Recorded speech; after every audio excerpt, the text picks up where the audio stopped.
Les fighters, j'espère que vous allez bien. On se retrouve aujourd'hui dans cet nouvel épisode de Fight Talk avec Ulysse Obam. Ulysse, je te laisse te présenter dans un premier temps. Salut tout le monde, moi c'est Ulysse Obam, ancien footballeur professionnel et maintenant combattant MMA. Donc Ulysse, on va parler du commencement, de toi en tant que jeune, en tant qu'adolescent. Cette passion pour les sports de combat, est-ce que ça a commencé depuis que tu étais plus jeune ou c'était vraiment le foot au tout début? Dis-nous tout. En vrai, mon premier amour, on va dire, c'était le ballon, tu vois, c'était le football. Du coup, j'ai toujours kiffé le football. Et en parallèle, j'aimais bien aussi les sports de combat parce que mon père, il en a fait pas mal. Il a fait taekwondo, karaté, judo aussi. D'ailleurs, j'en ai fait quand j'étais plus jeune. Mais sinon, mon premier amour, c'était le football. C'est le ballon. Donc Ulysse, on sait que tu étais footballeur professionnel. Tu as fait pas mal de clubs réputés comme Amiens, Queen's Park Rangers. Tu étais même en sélection gabonaise. Ouais, c'est ça. Qu'est-ce que tu as pu ressentir dans ces moments-là, Ulysse? Franchement, tu sais, quand tu es petit et que tu as envie de devenir professionnel et que tu arrives par exemple dans une structure comme Amiens, tu vois, en centre de formation, tu es content. Tu es content, tu te dis, tu y es presque, c'est un bout de chemin qui a déjà été parcouru, mais tu sais que tu as encore du travail à faire. Et après, par la suite, j'ai réussi à passer professionnel, même si ce n'était pas Amiens, mais j'ai eu un parcours assez atypique, je pense peut-être on va y revenir. Mais franchement, moi, à part de la joie et de la satisfaction, pas grand-chose. Mais surtout, quand tu portes le maillot de ton équipe nationale, c'est-à-dire de ton pays, tu vois, parce que moi, je suis gabonais d'origine, franchement, pour moi, c'était le summum, tu vois. Tu as pu aussi côtoyer des grands footballeurs, comme Aubameyang aussi. Qu'est-ce que ça t'a fait de jouer justement avec ce genre de joueur international classé parmi les meilleurs au monde? Tu sais, quand tu viens, tu regardes et en vrai, tu essayes d'apprendre. Parce que tu sais, c'est un mec, par exemple, pour parler d'Aubameyang, tu vois, c'est un mec qui est très extravagant, tout ça, dans sa façon de s'habiller. Mais c'est un mec, tu vois, il bossait beaucoup, tu vois. Après les entraînements, il faisait ses frappes, etc.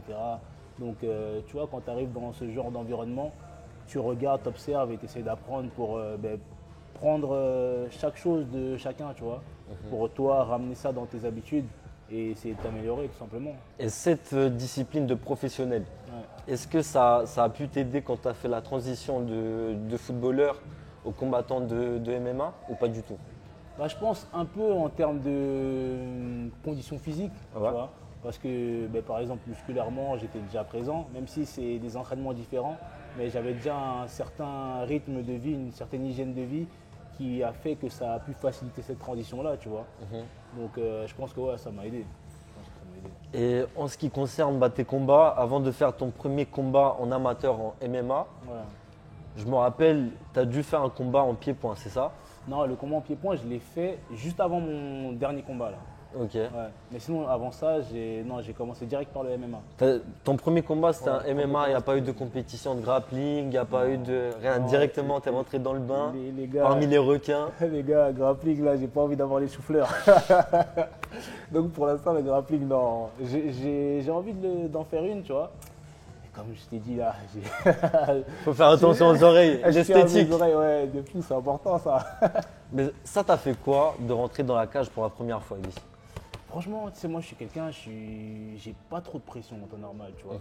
J'ai pas trop de pression, mais tu sais, quand tu arrives, tu vois, il y avait cet inconnu-là, tu vois. C'est la première fois que tu arrives vraiment, tu sais qu'il y a un mec qui s'entraîne pour te taper dessus. Donc, tu sais que là, lui, il vient pour te mettre KO. Du coup, en vrai, là où j'ai eu le plus de pression, on va dire, c'était le premier combat. Mais même en ayant eu de la pression, entre guillemets, je peux pas vraiment appeler ça de la pression parce que c'était plus, tu sais, le fait de ne pas savoir ce qui va se passer, tu vois. Mais sinon, honnêtement, j'étais bien, j'étais serein, tu vois. Franchement, j'étais serein. Et d'ailleurs, ça s'est bien passé. Et c'était où et contre qui le premier combat en amateur? Mon premier combat en amateur, c'était au Swiss Contenders contre le nom du gars, honnêtement, je ne me rappelle plus. Je me rappelle plus, mais c'était un Suisse-allemand, je crois, parce qu'il parlait allemand. Donc, d'ailleurs, petite anecdote.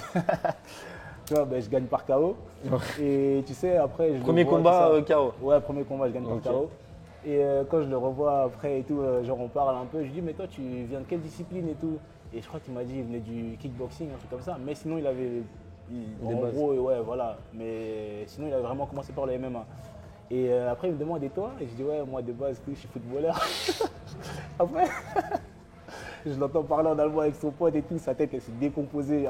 C'était marrant de fou. Mais bah ouais, non, c'était drôle, c'était drôle. Bah, comme quoi, la condition physique, finalement, ça paye, hein, même au niveau du cardio, je pense. Ouais, et la ouais. puissance, que je pense, il y a un côté naturel, un côté hérité, on va dire, mais il y a aussi quelque chose qui s'est travaillé au fil du temps, quoi. Ouais, bien sûr, bien sûr, bien sûr.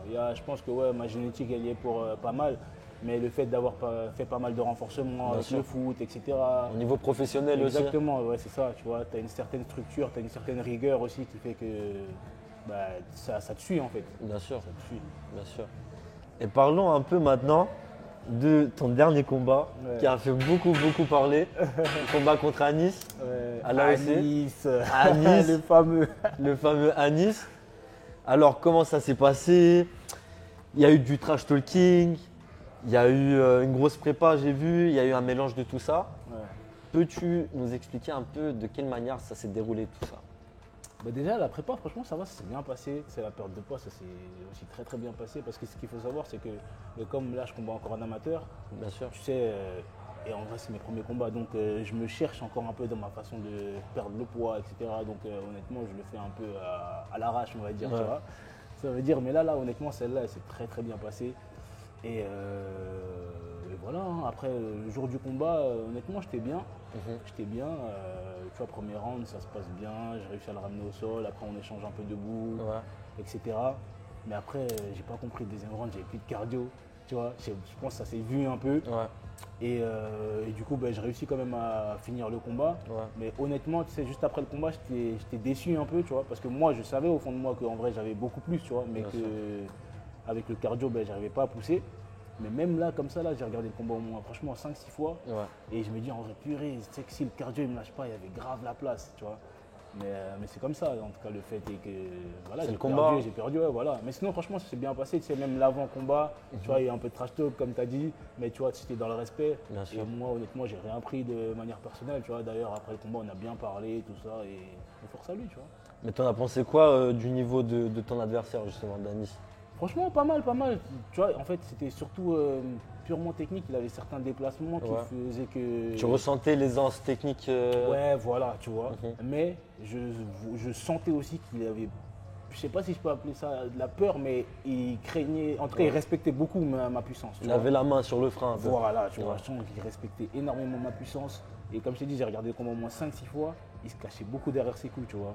Et mais il a respecté son game plan, tu vois. Bien sûr. Donc, bien, bien, bien. Et en ce qui concerne l'AEC, Ouais. où tu es toujours, où tu combats actuellement, Ouais. est-ce qu'il y a un combat de prévu pour la suite?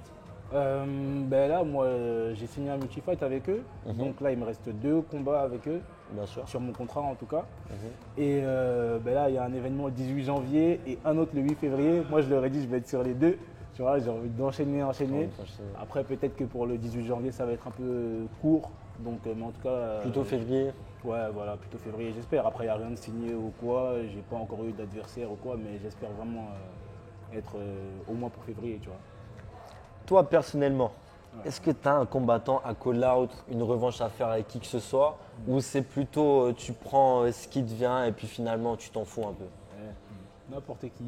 Franchement, je collade personne. Si franchement il m'envoie un nom, moi limite je regarde même pas, tu vois. Ouais. Il m'envoie le nom, j'ai pas à dire oui ou non, c'est lui, ok, c'est bon. Tu t'adaptes, tu fais ta prépa Voilà. selon ce qu'il y a en face. Exactement. Et ce qui est bien, c'est que tu vois, comme je suis encore en amateur, tu vois, c'est bien de combattre des profils différents. Bien sûr. Ça veut dire si on me donne l'opportunité, par exemple, de prendre une revanche contre que ce soit Anis ou Lacha, j'accepte avec plaisir. Mais je vais pas rechercher absolument cette revanche-là, tu vois. Moi, le plus important, c'est de voir des styles différents à chaque fois. Et au moins, parce que sur le long terme ou moyen terme, tu vois, j'aspire à passer professionnel. Et au moins là, j'aurais fait des profils différents et je pourrais être un minimum prêt, tu vois. Lys, la suite. Maintenant, tu es passé de footballeur professionnel à combattant amateur en MMA. La suite. Est-ce que tu as envie de faire la transition en pro? Et si oui, quand et pourquoi? Non, la suite, je crois, les gars, je vais devenir astronaute. Hein. Là, c'est bien parti en tout cas. Ouais, non, je rigole. Non, bien sûr, bien sûr. Comme je t'ai dit, à moyen ou long terme, j'aspire à passer professionnel. Parce que je pense que même ce format-là, tu vois, je pense que je vais me faire plaisir. Tu sais, le fait de rajouter les coudes, etc. Tu vois, c'est quelque chose. Tu t'intrigues? Ouais, j'ai hâte. ça m'intrigue pas, mais j'ai hâte, tu vois, de pouvoir en donner. De relâcher entièrement, Voilà, de ramener des coups, même en ground and pound. Ouais, c'est surtout ça, tu vois. Donc honnêtement, j'aspire à passer professionnel. Après, je sais pas combien de combats je vais faire encore en amateur, parce que comme je t'ai dit, il faut que j'aiguise encore certains détails, tu vois. Mais ouais, j'aspire à passer professionnel en tout cas. Et tu as une organisation qui te fait rêver un peu ou qui te parle un peu plus en professionnel? Ouais et non, mais tu sais, moi j'estime qu'il y a beaucoup de combattants qui font cette erreur. Par exemple, pour parler de l'UFC, tu vois, il y a beaucoup de combattants qui vont dire ouais, je veux absolument aller à l'UFC. Mais tu sais, si cette organisation-là, elle sait que toi tu veux absolument aller chez eux, ils ne vont pas spécialement te traiter comme ils t'auraient traité si c'était eux qui te voulaient vraiment. Tu vois ce que je veux dire? Donc non, moi honnêtement, il y a pas mal d'organisations, surtout les organisations françaises, tu vois, parce que déjà c'est des bonnes organisations, tu vois, et je suis aussi français. Donc si je peux avoir une bonne organisation française, il n'y a pas de souci, mais même faire ma transition à l'AEC, tu vois, parce que l'AEC ils font des combats professionnels aussi. Bien sûr. Donc ce serait pas mal déjà de commencer à l'AEC en tant que professionnel et après voir s'il y a une organisation de plus haut standing entre guillemets, tu vois, même si ce que l'AEC fait c'est déjà très très bien. Pour toi Ulysse, c'est quoi l'accomplissement d'une bonne carrière de combattant en MMA? Bah, je pense que c'est de se faire plaisir en vrai, hein. Tu vois, tant que tu prends du plaisir, bah, pour moi c'est le plus important en vrai, tu vois, parce que tu peux pas dire ouais je vais faire un combat mais tu vas à reculons, tu vois. Donc non, moi honnêtement, tu vois, par exemple tu me vois que ce soit à la Fight Week ou bien même avant de rentrer dans la cage, tu vois, moi je suis content. Bien sûr. Tu vas rarement me voir énervé ou quoi, non, non.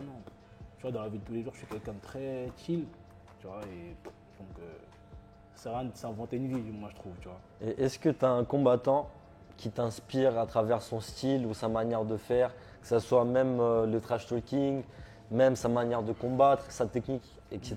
Peu importe. Ah, je vais le dire un peu comme tout le monde, hein. John Jones. Hein. Ouais, moi, le GOAT, hein. Ouais, le GOAT. Pour moi, John Jones, c'est très très chaud. Après, il y a Khabib aussi dans sa façon d'incorporer sa lutte. Tu sais, il te submerge en fait, tu vois. Il t'étouffe, il ne te laisse pas respirer. Donc il y a ces deux-là. Hein. Il y a ces deux-là. Après, Adesanya, j'aime bien son pied-point aussi, tu vois. Adesanya très fluide. Prime, ouais, Adesanya Prime, c'était quelque chose. C'était quelque chose. Ouais, c'est quelque chose. Hein. Après, honnêtement, il y en a plein. Hein. Pour te citer des Français aussi, j'aime bien Bon Gamin. Et sinon, il y a Salah. En termes de. Ouais, Saladin, Salah, hein. Salah, il est chaud. Très efficace, très rapide. Pardonne pas. Ouais, c'est un monstre. C'est un monstre, Et parlons un peu maintenant de Ulysse en dehors des tatamis, en dehors de la cage, en dehors des sports de combat. Est-ce que tu as des hobbies? Est-ce que tu fais des choses à côté? J'ai vu aussi sur internet que tu étais toujours footballeur, mais en amateur plutôt maintenant. Ouais. Est-ce que tu as des autres hobbies à part le foot et les sports de combat actuellement? Le football, j'ai arrêté là. J'ai arrêté à quoi? L'année dernière, on va dire. Ouais, j'ai arrêté parce que je jouais un peu. Tu vois, juste pour jouer. Histoire de. Ouais. Mais sinon, comme je dis à tout le monde, depuis que j'ai mis les pieds ici, moi je me considère à la retraite, tu vois. Ouais. Depuis que je suis en Suisse, j'ai pas vraiment joué au football. Mais sinon, mes hobbies, c'est quoi? En vrai, moi je suis casanier. Hein. Ouais, je suis casanier. T'aimes pas sortir, tu préfères rester au chaud chez toi? Exactement. Si je suis pas ici, je suis chez moi. Et après, de temps en temps, les week-ends, je peux sortir avec des potes, tout ça, tu vois. Mais ouais, sinon, je suis quelqu'un de très casanier, en vrai. Et tu préfères geeker, tu fais quoi? Même pas. Après, tu vois, je regarde beaucoup de matchs. Tu vois, je regarde beaucoup de matchs à la télé, je regarde beaucoup de combats. Et c'est tout. Hein. Après, sinon, tu vois, je vais me poser avec mes potes et tout, tu vois, on discute, tu vois. Mais j'ai pas de. Genre, je vais pas te dire, ouais, je vais skier ou des trucs comme ça. Non, j'ai pas de hobby de fou, tu vois. Ma vie, elle peut être considérée comme ennuyante pour certains, tu vois. Mais moi j'aime bien, tu vois. Et est-ce que tu as un message à faire passer à toutes les personnes qui te regardent et qui te soutiennent constamment depuis chez eux, ou même les personnes qui te découvrent? Voilà, je te laisse en face de caméra pour dire tout ça. Ok. Salut tout le monde les gars, moi c'est Ulysse Obam. Comme vous avez pu l'entendre, je suis passé du football au MMA. Et quand je rentre, mon son c'est SDM Rihanna. Maintenant, chez eux, c'est chez nous. Ça veut dire on passe du football au MMA et on vient tout prendre. Ça veut dire avant, chez moi, c'était le football. Maintenant, le MMA, c'est chez moi. Ne vous inquiétez pas, pour l'instant, c'est de l'amateur. Donc, tu vois, on fait nos gammes. Mais quand on va passer professionnel, là, bonne chance, les gars. Bonne chance. Et sur ce, Ulysse, merci beaucoup. Merci en tout cas, les gars. À très bientôt. Allez, ça tient, les gars. Merci. Salut la team. Calibré, on va chez eux. Maintenant, chez eux, c'est chez nous. À mon arrivée. J'allais oublier. N'hésitez pas à vous abonner les fighters, c'est très important. aimez, commentez, partagez juste ici en dessous. Vous pouvez retrouver nos Instagram, TikTok et Twitter juste là. Et puis à très bientôt pour des nouvelles vidéos. Os. Dehors à midi, chez nous y'en a.